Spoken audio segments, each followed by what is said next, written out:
কুমিল্লা থেকে আসার পথে দাউদকান্দির যে টোল, ওই টোলে আসার পরে আমরা কিছু বাদাম, কিছু চাল ভাজা ক্রয় করলাম। 50 টাকা দিয়েছি, ও 5টা দিয়েছে। আমরা চলে আসছি। উনি ওই বাদাম বিক্রেতা বা চাউল ভাজা বিক্রেতা দৌড় দিয়েছে আমাদের পিছন দিয়ে। দৌড়ে এসে বললো যে স্যার আর কি নেবেন? তো বললাম আমার তো কিছু নেবো না, 50 টাকা দিয়েছি, 5টা জিনিস নিয়েছি 10 টাকা করে। বললো যে স্যার আপনি 70 টাকা দিয়েছেন, আরো 20 টাকা আমার কাছে আছে, আপনি কি কিছু নিবেন? এই মাইক কেনার কাছে কেন, একবার আজান দেয় একবার গান দেয়। ভাইরা আমার, তো এখন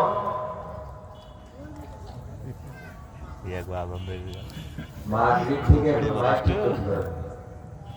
তো এখন আপনারা জানেন যে আমি মাইক নিয়ে কথা বলতে চাই, ঠিক করে রাখবেন, আমি আসবো ক্রস করাবো, আর ওই আমার সময় নেই, বোঝেননি? তো যাই হোক, এই বাদাম বিক্রেতা, চাউল ভাজা বিক্রেতা, সে কি করেছে? দৌড়ে এসেছে। 20 টাকা আমাদের কাছে তেমন কিছু না, এই মানুষটার কাছে 20 টাকা মানে কিন্তু অনেক কিছু, কারণ 10 টাকা করে প্রোডাক্ট বিক্রি করে। তো বিক্রি করে 10 টাকার প্রোডাক্টে 2 টাকা করে লাভ করলে তার কয়টা প্রোডাক্ট বিক্রি করলে 20 টাকা লাভ হয় চিন্তা করেন। সেই মানুষটাও আল্লাহর ভয়ে ভীত যে ভাই 20 টাকা 50 টাকা জায়গায় 70 টাকা মানে 10 টাকা 20 টাকার নোট দিয়ে ফেলেছে, ওখানে 70 টাকা চলে গেছে।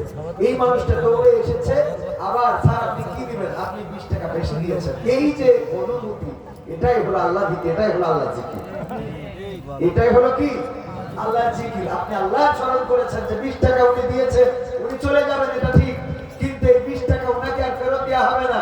কিয়ামত পর্যন্ত হয়তো এই লোকটার সাথে আর দেখা না হতে পারে, পরকালের ময়দানে এই 20 টাকার হিসাব দিতে হবে। এই ভয়টা অন্তরের মধ্যে থাকাটাই আল্লাহর জিকির। আর সুবহানাল্লাহ, আলহামদুলিল্লাহ, লা ইলাহা ইল্লাল্লাহ, আল্লাহু আকবার, এগুলো তো আমরা পড়বো, এগুলো পড়াতে সওয়াবও আছে, এবং বিশ্বনবী বলেছেন জান্নাতে একটু চারা রোপণ করে দেওয়া হয়। বলেন সুবহানাল্লাহ। আমরা বুঝি না ইবাদত বন্দেগীতে, আমরা এত গাফেল হয়ে গেছি দিনে দিনে, এত গাফেল। আর আমাদের তো বেদাত বেদাত বেদাত বলতে বলতে গাফেল, এত গাফেল করে ফেলেছে। লাইলাতুল ফেব্রুয়ারি আর এবার লাইলাতুল বরাত একদিনে এসেছে, ঠিক না বেটি? লাইলাতুল ভ্যালেন্টাইন্স ডে আর লাইলাতুল বরাত একই দিনে এসেছিল। লাইলাতুল বরাত